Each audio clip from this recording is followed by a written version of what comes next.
কয়দিন আগে আমি বিছানা চাদরটা বিছাইছিলাম। ওরে আল্লাহ, তো ছোট বাচ্চা থাকলে বাসায় যা হয় নেহা। এই যে দেখেন, একটা আইসক্রিম আনে খাটের উপরে আইসক্রিমটা মাখায়ে খাটের চাদরটা এমন নোংরা করছে। কে করছিল? দেখছেন দেখছেন কে করছে? কি করছে? মিথ্যা কথা বলছে। আইসক্রিম কে ফেলছিল? কে করেছে? কে ফেলছিল আইসক্রিম চাদরে? শিয়াল। দেখছেন, ওর কথা বলবে, ওর দোষ ওই দিবেই না। দেখেন এত দুষ্ট বুড়ি। তো আমি বাইরে কাজ করতেছিলাম, দেখি সরো, বাইরে কাজ করতেছিলাম, আসে দেখতেছি আইসক্রিম আর পানি নিয়ে খাটের উপরে মাখায়ে, তো তারপরে সবকিছু খুলে আমি ধুয়ে দিছিলাম। তো নুসরাত বাবু শুকায় গেছে, নুসরাতকে বললাম উঠায় আনো। তো বাচ্চাদের কাজ দেখেন, জোরে টুপলা করে, না আমি এখন কাপড় লাগাবো, টুপলা করে আনছে। তো যাই হোক, তাও নুসরাত মামুনি আমার কাজ করে, ওখানে বসে আমি এটা লাগাবো। তাহলে আন্টিরা বলবে, তোমাকে বলবে যে নেহা বাবু পচা গুডগাল না, বসো বসো, বসে থাকো, ওখানে বসে থাকো, আমি কাজ করি। আসসালামু আলাইকুম, আপনারা সবাই কেমন আছেন? আশা করি যে যেখানে আছেন সুস্থ আছেন, ভালো আছেন। আপনাদের দোয়ায়ে আল্লাহ তাআলার অশেষ রহমতে আমিও বাড়িতে ভালো এবং সুস্থ আছি, আলহামদুলিল্লাহ। তো আমি সুইচি প্রতিদিনের মতো আবারও নিয়ে চলে আসছি নতুন একটা ব্লগ ভিডিও। তো সারাদিন কি করি সেগুলো আপনাদের সঙ্গে শেয়ার করি। তো আমাকে যারা সাপোর্ট করছেন তাদেরকে অসংখ্য ধন্যবাদ। যারা এখনো আমাকে সাপোর্ট করেন নাই, প্লিজ তাদের উদ্দেশ্যে বলতেছি, আমার ভিডিওটা কোনো জায়গায় কোনো অংশে ভালো লেগে থাকলে লাইক করে কিছুটা পথ চলুন আমার সাথে। ওঠো। তো আপনারা আমার সাথে পথ চললে আমারও পথ চলা সহজ হবে, তো আমিও এগিয়ে যেতে পারবো। তো আপনারা, আমি যাদের ভিডিও দেখি লাইক কমেন্ট করে, নতুন বন্ধু হলে সাবস্ক্রাইব করে তাদের পাশে থাকে, ফুল ওয়াচ করে ভিডিও দেখি। তো আপনারা যারা আমাকে সাপোর্ট করছেন, তো আপনারা আমাকে সাপোর্ট করেন, আবারও জানি সাবস্ক্রাইব তুলে নেন। তো যাই হোক, আপনাদের কাছে হয়তো বা আমার ভিডিও ভালো লাগে না, সেজন্য সাবস্ক্রাইব তুলে নেন। আর যারা আমাকে ভালোবাসে বা এখনো ভালোবাসা দিয়ে যাচ্ছে, তারা সবসময় আমার, দাঁড়াও বই নিও না, তো সবসময় আমার পাশে আছেন। তো আমরা ইউটিউবে কাজ করি অনেক কষ্ট করে, যারা যে আপু ভাইয়া বা আন্টি আমরা ইউটিউবে কাজ করি, খুব কষ্ট হয়, যারা কাজ করি তারাই জানি। তো আপনারা হয়তো বা যারা ভিডিও দেখেন মনে করেন শুধু একটা ভিডিও বানালো আপলোড করলো হয়ে গেল। তো ভিডিওটা বানাতে হয়, কোথায় খারাপ জায়গা থাকে তাকে কাটতে হয়, অনেক কিছু করে সাজাতে হয়, ভিডিও এডিট করতে হয়, অনেক কষ্ট করে ছাড়তে হয়। তো বাচ্চা, স্বামী, সংসার সবকিছু সামলায়ে আমরা ভিডিওটা ছাড়ি। তো আমি চাই, আমি গাইস করছি, তো আমি চাই সবাই আমরা যারা ইউটিউব চ্যানেল খুলছি শখের বসেই খুলছি, তো সবাই ইনশাল্লাহ সবাই সফলতা পাবো, দোয়া করি। আর আপনারাও আমার জন্য দোয়া করবেন, আমিও যেন সফলতা পাই। এই দাঁড়াও, আমি খুবই অসহায়, তো আপনারা আমার পাশে থাকলে আমার ভালো হবে। তো আজকে প্রথম যারা দেশ বা দেশের বাইরে থেকে আমার ভিডিওটা দেখতেছেন, ভালো লেগে থাকলে লাইক কমেন্ট সাবস্ক্রাইব করে আমার সাথেই থাকুন। তো অনেকই কথা বললাম, আপু বা আন্টি ভাইয়ারা কেউ মন খারাপ করবেন না, সবাই সবাইকে সাপোর্ট করব, সবাই সবার পাশে থাকবে। আর নেহা দেখো কোথায় গেছে, নেহা একবারে উঠছে বাক্সের উপরে। আর কাগজগুলো কে ছিটছে? আমি। দেখছেন, এইবারে স্বীকার করছে আমি ছিটছি। তো নুসরাতের মুখে হাসি ফুটছে। আমি করছি। তুমি করছো? আমি চাদর করছি। তুমি ও এটাও স্বীকার করেছে যে চাদরে আইসক্রিম ওই ফেলছে। তুমি ফেলছো? কেন ফেলছো? আমি শুকাইছে আবার, দেখছেন। তো যাই হোক, তাহলে ক্যামেরাটা অফ করে দেন, আমি চাদরটা সুন্দর করে বিছাই। তো আমার ঘরটা গোছানো হয়ে গেছে, খাটেতে বেডশিটটা পারছি। তো বেডশিটের উপরে সুন্দর দুইটা গোলাপ ফুল, আর বালিশেতেও মাশাআল্লাহ অনেক সুন্দর লাগে আমার বেডশিটটা। আমার কাছে তো ভালো লাগে, আপনাদের কাছে ভালো লেগে থাকলে কমেন্টে অবশ্যই জানাবেন। আর অনেকটা সময় গেছে, কখনো জানেন অনেক সময় পার করে আসছে যে একটা বেডশিট দিয়ে 2-3-4 বছর নিয়ে গেছি। তো ছিঁড়ে গেছে, সেটা সেলাই করে আবারও বিছানাতে পারছি। তো আল্লাহ দিলে অনেকটা সফলতা পাইছি আপনাদের ভাইয়াকে দিয়েই। তো আপনাদের ভাইয়া যখন চাকরি করতো আর বা আমার যখন বিয়ে হয়েছিল আজ থেকে 12 বছর আগে, তো আপনাদের ভাইয়া 3000 টাকা মাস বেতন পাতো। তো ওই দিয়ে আমাদের সংসার চলা অনেক কষ্ট হয়ে যেত। তো 1 বছর জায়ের বাসায় ছিলাম। জায়ের বাসায় থেকে যখন আমার বাবা মা আমাদের এদিকে বিয়ের সময় সব কিছু ফার্নিচার দিতে হয়, তো সেগুলা যখন আমার বিয়ে বিদায় করে দিয়ে দিছে, তখন আমার যা ভাসুরের বাসায় তো আর জায়গা নাই, তো ওরাও সরকারি কোয়ার্টারে থাকে, ছোট ছোট রুম এগুলা এরকমই সব কিছু। তো ভাবির জিনিসপত্রে ঘরদোর ভরা, তো সেজন্য তখন আমরা নিজের থেকে আলাদা হয়েছি। কখনো আমার যা ভাসুর আমাদেরকে আলাদা করে দেয় নাই, তো আমরা নিজে থেকেই হয়েছি। হওয়ার পর এখনও আমাদের সাথে সম্পর্ক যেরকম ভালো সেরকমই আছে। তো আল্লাহর কাছে দোয়া করি আমরা সবাই এরকম যেন মিলেমিশে সবসময় থাকতে পারি। তো আমার ঘরদোরটা গোছায় রাখলে ভালো লাগে। দেখেন এই বাসায় যখন আসছি কত কষ্ট করে এই কাগজগুলো লাগাইছি, দেওয়ালটা দেখেন কত নোংরা। তো নেহা বাবু এখন সব কাগজ ছিঁড়ে ফেলছে, দেখতে কেমন জানি খারাপ লাগে। তো নেহা একটু বড় হয়ে নিক, আবারও কাগজগুলো লাগাই নিব। তো সুন্দর করে আমার ঘরটা গোছানো হয়ে গেছে। আর এ পাশে দেখেন এটা নুসরাত মামুনির ছোট্টবেলার ছবি। একটা ওর নানি কিনে দিছিল পহেলা বৈশাখের শাড়ি, তো সেই শাড়িটা পরে ছবিটা উঠাই দিছিলাম। আর এই পাশে দেখেন কাগজটা লাগায় রাখছি, তো আটা নষ্ট হয়ে গেছে, কাগজটা খুলে আসছে। তো টেপ লাগাইছিলাম, হচ্ছে না, আপনাদের ভাইয়াকে বলে আবারও আঠায় কিনে আনতে হবে। তো ওই ছবিটা নুসরাত মামুনির 4-4.5 বছরের ছবি। তো যাই হোক, সব কিছু মিলে আমার ঘরটা পরিষ্কার করা হয়ে গেছে। এখন বাইরের কাজে যাই। এখন কি কাজ করতেছি, তো এগুলা রান্নাবাড়ি করি। রান্নাঘরের মশলার হাঁড়ি পাতিল ডিব্বা, পাতিল তো না, সব পট না বাবু, সব মশলার পটগুলো অনেক দিন ধরে ধোয়া হয় নাই, তো প্রচণ্ড নোংরা হয়েছিল। তো ভুসির শুধু পাতিলের কি বালতির ঢাকনাটা মারছি, গাটাও সুন্দর করে মুছে নিব। আর দেখেন এগুলা মশলাদানি কত নোংরা হয়ে আছে, দেখছো বাবু, নোংরা। চিনির ডিব্বা কত নোংরা হয়ে আছে। এটা কি মাছের খাবার? মাছ নাই বাবুর, কিন্তু মাছের খাবারগুলো আছে, এগুলা ফেলে দিতে হবে বাবু। আবার মাছ কিনে দিব না। আর এটা মধু, আর এটা চিনির পট। তো এগুলা চিনি টিসিবি থেকে দিছিল, আমাদের মেলের না। এগুলা চিনি টিসিবির দেখে সাদা কালার, বুঝছো নুসরাত? আর আমাদের মিলের হলে লাল কালার চিনি। আমাদের মিলের চিনি লাল, আবার মিষ্টিও বেশি। আর টিসিবি চিনি সাদা। আর এটা কি জিনিস? ও, এটা লবঙ্গ। তো এগুলা লবঙ্গ কার জানো? এগুলা তোমার নানির হাতের লবঙ্গ, তোমার নানির বাড়ি। দেখেন আমার মা মারা গেছে 6 মাস পার হয়েছে, তো মা এই মশলাগুলো খাতো, লবঙ্গ। তো এগুলা সব মশলাপাতি যা ছিল সব আমার বাসায় আনছে। তো মায়ের হাতের লবঙ্গ এখনো আছে আমার বাসায়। তো যাই হোক, আর যেখানে দামের উপরে জিনিসপত্রগুলো রাখি, তো দামটাও সুন্দর করে মুছে দিচ্ছি কাগজপত্রগুলো। তো ওইটা শুকাবে, আর এদিকে এগুলা ধুয়ে নিচ্ছি। তো এই জিনিসগুলো আমার মা এসে সুন্দরভাবে আমাকে ধুয়ে দিত, পরিষ্কার করে দিত। বলতো যে আমার এত ছোট মেয়ে এত কাজ করে সারাদিন, তো মা আমি সব কিছু পরিষ্কার করে দিই। আসলে মারা মেয়ের ছায়া। তো আমার মা এসে অনেক কাজে আমাকে হেল্প করতো, সাহায্য করতো। তো এখন সব কিছু শুধু মনে পড়ে।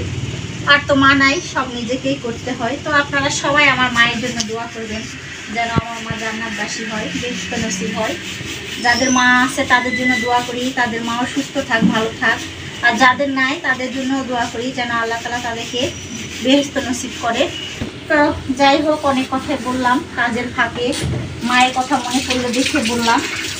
তো এখন এই জিনিসপত্রগুলো সুন্দর করে ধুয়ে মেজে নেই, তারপরে আবারও অনেক কাজকর্ম আছে, দেখি ধুয়ে মাঝে পরিষ্কার করা হোক। তো ভাবি আর আমি চাচা শ্বশুরের বাগানে, তো ভাবি দেরি বাগান, তো চাচা শ্বশুরের শখের বাগান। আমি একটা সিবিট মুখে দিছি, কথা কয় পাচ্ছি না। তো চাচা শ্বশুরের শখের বাগানে আমরা কি শাক উঠাতে আসছি, দেখেন কি শাক এগুলা, পাট শাক। পাটের শাক তো উঠাচ্ছি একবারে। আর এই পাশে দেখেন মরিচ গাছ লাগাইছে কত সুন্দর, তো এগুলা গোল গোল মরিচ। এই যে পাট শাক একবারে বাসায় নিয়ে উঠাচ্ছি। তো পাট শাক তুলে আবারও চিড়ে যে ডালাতে রাখতেছি। নুসরাত কত দূর ক্যামেরা নিয়ে আসো, কারণ যাবো না, চোখ ধরবে আমার। কিসের যুগ ধরবে, আমরা শাক দেখছেন যোগ নাই। নুসরাত ক্যামেরা ধরছে কত দূরে যে যোগ আছে, সেজন্য আসতেছে না। যোগ ধরলে আমি খুলে দিব, না আমি সাহসী ব্যক্তি, আমি নিজেই খোলা পারি। আমি খুলে দিব।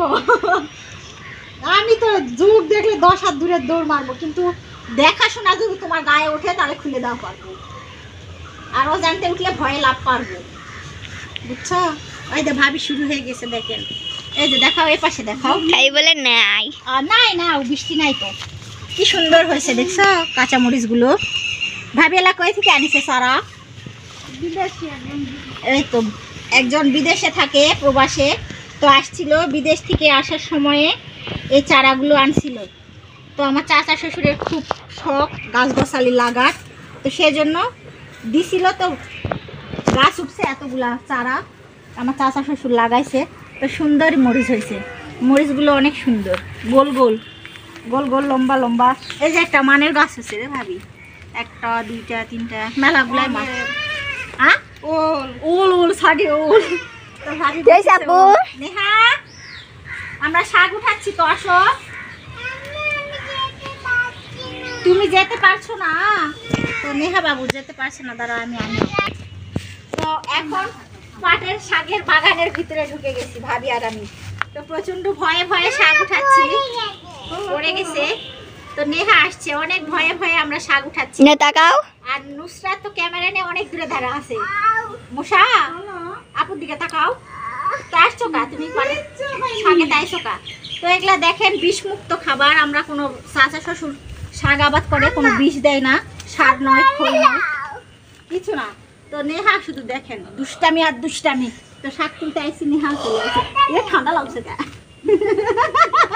মনে হচ্ছে যেন জোর ধরছে।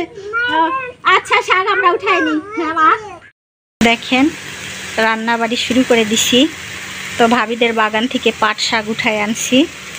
তো ওখানে বাসায় মটরে থেকে ধুয়ে আনে, তো কেটে পেঁয়াজ মরিচ কেটে টেটে রান্না বসাইছি।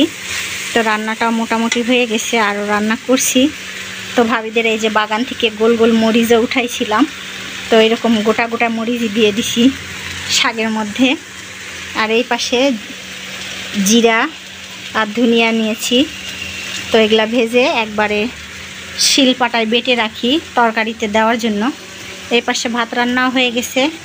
আর এই যে দেখেন কচুমুখী, তো টাচ চুলার মধ্যে দিয়ে দিছি কচুমুখী, পুরা হয়ে গেছে। এটাই শিলপাটায় বেটে ভর্তা বানাবো, তো একসাথে 2 কাজ হয়ে যাবে। তো ধনিয়া জিরা বাটে নেওয়ার পর ভর্তাটা বাটবো। আর এই পাশে দেখ আজকে দুপুরে আর কি রান্না হয়েছে, ডিম ভুনা করছি আলু দিয়ে। আর এই যে আমরা পিকনিক খেয়েছিলাম, ডাল, হাঁসের মাংস, এগুলা। আরও একটা শাক আছে, কলমি শাক, আর জাল মাছের ভাজি আছে। তো এগুলা দিয়ে আজকে দুপুরের খাওয়া দাওয়া হয়ে যাবে। তো আমার শাক রান্না হয়ে গেছে, উঠায় নিছি। আর এই পাশে বাটিতে ভাবির জন্য নিছি। তো ভাবিকে একটা গোল কাঁচামরিচও দিছি সিদ্ধ হওয়া। তো এখন কড়াইটা ধুয়ে এনে অফ ক্যামেরায় জিরাগুলো ভেজে নিয়ে শিলপাটায় বেটে আবার ভর্তা বেটে ভাবিকে একটু ভর্তা দেব। আর এই পাট শাক। তো আপনাদের ভাইয়া ছাগলের জন্য কাঁঠালের পাতা কিনে আনছে, আর আমাদের ছাগলের খ্যার শেষ হয়ে গেছিল, তো 1 বস্তা খড় বা খ্যার যায় যেটা বলেন, তো কেটে আনছে। তো একটা ছাগল হয়ে গেছে। গরু তো আমাদের বাসায় না, আপনারা তো জানেন। পাতাগুলো তো অনেক সুন্দর তরতাজা আছে, এখনই কাটে আনছে নাকি। তো এই যে খড় কেটে আনছে দেখেন, ছোট্ট করে মেশিন দিয়ে কেটে আনছে। তো এখানে থোয়া বস্তা, এখানে না, ওখানে থো যাও ঘরে। পাতাটা টাঙে দাও, পাতাটা তাহলে টাঙে দাও। পাতা কয় বোঝা নিছ? কয় টাকা নিছে? 30 টাকা। এই যে তো আপনাদের ভাইয়া ছাগলের ঘরে পাতা বাঁধাই দিচ্ছে, এটা যেন রাতের বেলা খেতে পারে সেজন্য আগে থেকে রেডি করে রাখে। একটা ছাগল ঘরটাও অনেক পরিষ্কার আছে দেখেন, আর বেশি ছাগল নাই দেখে এই পাশে খড়ি কত কি টাঙায় রাখছি, এখানে এনে রাখো এখানে। তো আপনাদের ভাইয়া ছাগলের গামলাটা ধোয়ার জন্য গেছে, তো ছাগলের খ্যার গামলার মধ্যে আপনাদের ভাইয়াই নিচ্ছে আর আজানও দিচ্ছে এই পাশে। তো ছাগলটা অনেক চিল্লাচ্ছে, খাবার খাইনি, দাও, আমি মাখাই নেই, তুমি পাবো না, দাও। তো আপনাদের ভাইয়া পারে, সবই পারে। এই যে বড় খড়গুলো বাসে নিচ্ছে, তো ছোট ছোট খড় ছাগলে খায় আর বড়গুলো তো খেতে পারে না, নষ্ট হয়। তো বাসায় মাখাই দিলে সুন্দর করে খায়। ওখানে রাখো, ময়লার ডালি থুয়ে দাও, আমাকে দাও, তুমি বস্তা ভিতরে রাখো, আমি মাখে দিয়ে দাও। তো দেখেন আপনাদের ভাইয়া ছাগল নিতে আসে, নেহা গাড়ি বের করছে, তো প্রচণ্ড রোদ, গাড়ি চালাতে পারে না, ছোট মানুষ, এই যে ফেলছে গাড়ি, দেখো। দাও, জোরে ছাড়ে দাও ছাগল। তো ছাগলকে এত ক্ষুধা লাগছে, আপনাদের ভাইয়া দড়ি না খুলতেই বাসায় দৌড় দিচ্ছে। তুমি পারো না, গাড়ি আনতে পারো না? হ্যাঁ, তুমি ছেলে মানুষ, দেখেন কি বলিচ্ছে নেহা, এই ছেলে মানুষ বলে নেহা। আর চালাবে না, আনো আনো বাড়ির থৌ, অত রোদে চালা যায় না। আজকে রোদ পড়িছে, আজকে রোদ পড়ছে না, রোদ উঠছে। ছোট মানুষ যেটা বলে সেটাই ভালো লাগে। তো এই যে কি সুন্দর ছাগল খাচ্ছে, কি নিয়ে আইছে? খের কাটতে গেছে বাবা, দেখছেন কি সুন্দর করে বলতেছে, বাবা কি নিয়ে আইছো দেখি, টিপ দিছো নাকি? ও বাবা, কপালে আবার নেহা টিপ লাগাইছে। কে দিয়ে দিছে টিপ? তুমি একাই দিছো, পাকনা বুড়ি যে তুমি, তাই। তো কাপড়গুলো দেখেন বাতাসে এলোমেলো হয়ে গেছে, আজকে অনেক রোদও, আবারও আবহাওয়াটা একটু বাতাস আছে, অনেক সুন্দর। তো যাই হোক, এখন কাপড়গুলো উঠাই নেই। আর আমাদের ছাগল তো কি সুন্দর টাটকা খের কাটে আনছে আপনাদের ভাইয়া, টাটকা ভুসি, অনেক সুন্দর খাচ্ছে, কতগুলা করে নিছে মুখের ভিতরে। আর ওই পাশে গামলাতে খাবার আছে, ওগুলা কাকিদের গরুকে দিতে হবে। পামনির প্রচণ্ড গ্যাস, আর বাচ্চা বলতেছে আম্মু পেটে ব্যথা। তো বাবুর গ্যাসের সিরাপ আনছে একটা, আর একটা পায়খানাও প্রচন্ড কষা, তো বাবু যেন পায়খানা করতে পারে, এই যে কান্না করতেছে আসে, সেজন্য প্রেসক্রিপশন দেখে 2টা ওষুধ আনছে। নুসরাত বলো তো 2টা ওষুধের নাম কি? ল্যাক্সোফিট। হ্যাঁ, নুসরাত পড়তে পারে সুন্দর। এটা ল্যামোটিড, ফামোটিড, সরি। ও, আমি তো তোমাকে দেখতে দিছি। তো নুসরাত বাবু 2টা সিরাপের নাম বলে দিল। তো একটা সিরাপ গ্যাসের, এই সিরাপটা গরম পানি দিয়ে গুলতে হবে, তাই না নেহা বাবু? গরম পানি করে রাখছি, এটা নিবা তো নাও। তো গরম পানির মধ্যে নেহা বাবু হাত চুবাইছে, ছোট মানুষ জানেনি, তো বাসায় থাকলে যারা ছোট বাচ্চা আছে তো জানেন কেমন অবস্থা হয়। আর এপাশে দেখেন জিলাপি নিছি আমি, নেহার পানি গরম করলাম, আর আপনাদের ভাইয়া জিলাপি আনছিল, গুড়ের জিলাপি, তো আমি খেতে পছন্দ করি সেজন্য আনছে। তো পানিও গরম করতেছি, জিলাপিও খাচ্ছি। আরও একটা জিনিস দেখাও, তো আমার আব্বা দেখেন আমাদের বাড়ির গাছ থেকে পেয়ারা পেরে আনছে গতকালকে, তো এক রাতের মধ্যেই পেয়ারাগুলো পেকে গেছে, তো আমরা মাখায় খাবো সেজন্য আনছে। তো সব পেয়ারা পাকে গেছে, তো এখন কিভাবে মেখে খাবো? পাকাই খাবা নুসরাত? পাকা হলো কাম এমনি সময় থাকলে মনে হলো স্কুল থেকে বলি বানাচ্ছে না, শুধু পাকা পেয়ারা মেখে খাই, তো মাখে খাবো না, সেটা তোমার নানুকে বলবো আবার কাঁচা পেয়ারা আনার জন্য, তাই না নুসরাত? তো আমাদের দাঁত আছে, কাঁচা পেয়ারা খেতে বেশি ভালো লাগে। তো এই যে 1-2টা কাঁচা আছে, তো হ্যাঁ মা, ওখানে পানি দিব। তো বাচ্চার ওষুধটা গোলায় নিয়ে এখানে পানি নাই, এই যে দেখো মাপায় মাপায় মগ দিয়ে দিব, দেখো 1, আবার গরম পানি গায়ে করবে, চুপ করে বসে থাকো। হ্যাঁ, গুনো তো, বলো 2, হ্যাঁ, তারপর বলো 3 হয়েছে। তো এখন ঝাঁকায় নিতে হবে। হ্যাঁ, 5টা পানি দিব, দেখছেন বাচ্চা বলতেছে 5টা, বলো গুনে গুনে শোনাও তো আন্টিদেরকে, গুনো তো 1, 2 বলো। তারপর 1 2 3 4 5। তো নেহা বাবু মাশাআল্লাহ এখন ধীরে ধীরে 1 2 3 বলতে পারতেছে। আমার মেয়ের জন্য সবাই দোয়া করবেন। আজকের মতো ব্লগ ভিডিও এখানেই শেষ। আপনারা সবাই ভালো থাকবেন, সুস্থ থাকবেন, আমাদের জন্য দোয়া করবেন। তো আমি নতুন, আমার কোনো ভুল ত্রুটি হলে প্লিজ দয়া করে মাফ করে দিবেন। আজকে যারা আমার চ্যানেলে নতুন, প্লিজ তাদের উদ্দেশ্যে বলতেছি, আমার ভিডিওটা কোনো জায়গায় কোনো অংশে ভালো লেগে থাকলে লাইক কমেন্ট সাবস্ক্রাইব করে কিছুটা পথ চলুন আমার সাথে। আপনারা আমার সাথে পথ চললে আমারও পথ চলা সহজ হবে। তো আমার ভিডিওটা সম্পূর্ণ ফুল ওয়াচ করেই দেখবেন। আসসালামু আলাইকুম, সবাইকে আল্লাহ হাফেজ।